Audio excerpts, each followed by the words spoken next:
Hello student, welcome to class 12 Humanities History. Today we will continue our theme 4 Thinkers, Beliefs and Buildings. Now we take our topic 3rd Beyond Worldly Pleasures.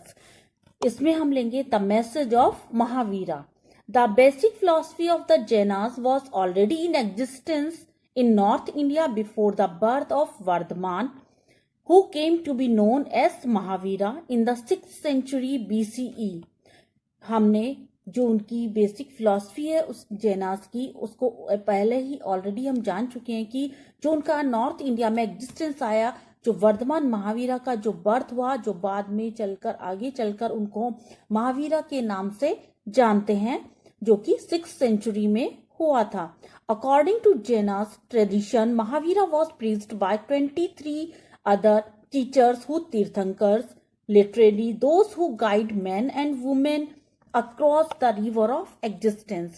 इनकी Jains tradition या उनकी परंपरा के, जैनियों की परंपरा के अनुसार महावीर लोग के 23 तीर्थकर थे या उनके अदर शिक्षक थे या उनके अदर टीचर्स थे, जो जिनको हम तीर्थंकर के नाम से जानते हैं, जो जिन्होंने वेमेन और वुमेन को गाइड किया या उनको सही राह दिखाई. The most important idea in Jainism is that the entire world is animated. Even stones, rocks and water have life. जबकि मोस्ट इम्पॉर्टेंट बात यह है कि जो जैनिज्म लोगों का मानना है कि जितना भी वर्ड है संसार में, सभी के अंदर एक आत्मा का स्वरूप होता है. इवन यहाँ तक कि एक पत्थर में, स्टोन में भी, रॉक में भी, वाटर में भी, सबके अंदर एक लाइफ है या एक जीवन व्याप्त है. Non injuries to living beings, specially to human, animal, plant and insect is central of Jainas philosophy. अब यहाँ पर जितना भी नॉन इंजरी या किसी को ना मारना, चाहे वो प्लांट्स हैं, जितने भी ह्यूमन बींग हैं, प्लांट्स हैं, एनिमल्स हैं, या उनका अहिंसा का जो वास्तव में उनका जो सिद्धांत था, अहिंसा का सिद्धांत था, और इसी पर ही उन्होंने एम्फेसाइज किया या इसके ऊपर ही जोर दिया. According to Jainas teaching, the cycle of birth and rebirth is shaped through karma. उनके अनुसार, उन जैनिज्म या जैनियों की शिक्षा के अनुसार, जैन धर्म की शिक्षा के अनुसार, जो ये बर्थ रीबर्थ, जन्म और पुनर्जन्म का जो रिसाइकिल है, ये बर्थ जो है हमारा जो कर्म है, हमारे कर्मों के आधार पर ही हमारा जन्म होता है.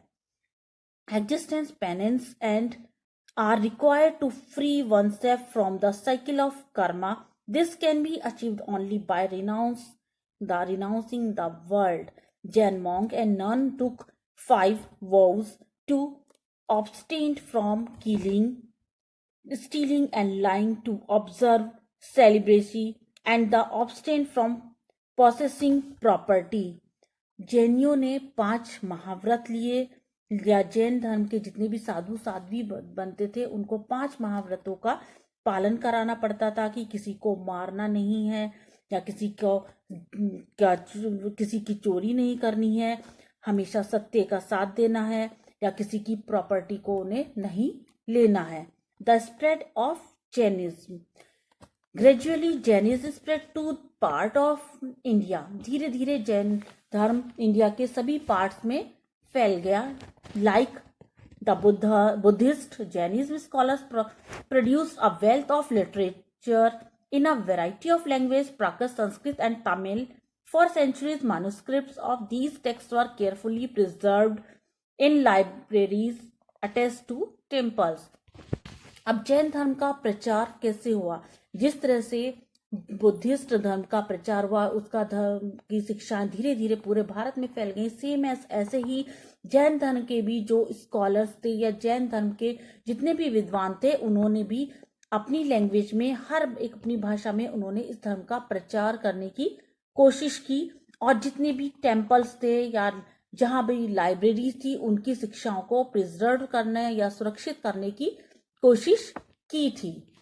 Some of the earliest stone sculpture associated with religious traditions were produced by devotees of Jain Tirthankaras and have been recovered from several sites throughout the subcontinent. कुछ ऐसे अर्लियर जो पहले के स्कल्पचर थे, उनसे धर्म से रिलेटेड या उनकी परंपराओं से रिलेटेड जो भी उनके डिवोटीज थे, जैन धर्म के तीर्थंकर थे, उन सभी ने इन की जो भी शिक्षाएं थी पूरे सब कॉन्टिनेंट में चारों तरफ उनकी शिक्षाओं का प्रचार किया या अपनी शिक्षाओं को, जैन धर्म की शिक्षाओं को ज्यादा से ज्यादा फैलाया। थैंक्स।